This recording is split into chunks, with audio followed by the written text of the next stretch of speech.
వచ్చి 1963. ఈ పృథ్వీ ఆయనది, ఈ అపార విస్తృత ఆకాశం ఆయనది, ఉభయ సాగరాలు ఆయనవి. అయినా ఆయన చిన్న నీటి చెమ్మల్లో కూడా కానవస్తారు. నేను పుట్టింది మధ్యతరగతి తమిళ కుటుంబం. పూర్వపు మద్రాసు రాష్ట్రంలోని రామేశ్వర ద్వీప పట్టణంలో నా పుట్టిన ఊరు.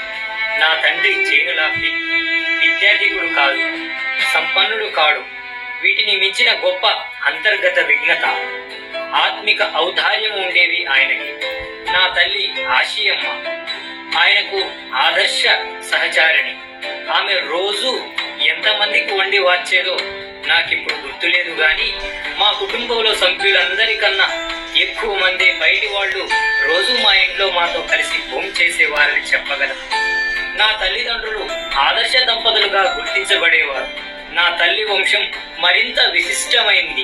ఆమె పూర్వీకులు ఆ అందమైన తల్లిదండ్రులకు పుట్టిన పిల్లల్లో నేనొకడిని, చిన్నవాణ్ణి. అంతగా విశేషమేమీ లేని చూపులు నావి. 19వ శతాబ్దంలో నిర్మించిన మా పూర్వీకుల గృహంలో నివసించే వాళ్ళం మేము.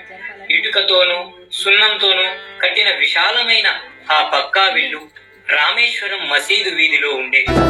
ఊరి గుడిసెలు పుట్టిన అద్దాల మేడలు పెరిగిన, ఊరి గుడిసెలు పుట్టిన అద్దాల మేడలు పెరిగిన, చెట్టు నీడన బ్రతికిన నువ్వు మిద్దెలో నివసించిన, చెట్టు నీడన బ్రతికిన నువ్వు మిద్దెలో నివసించిన,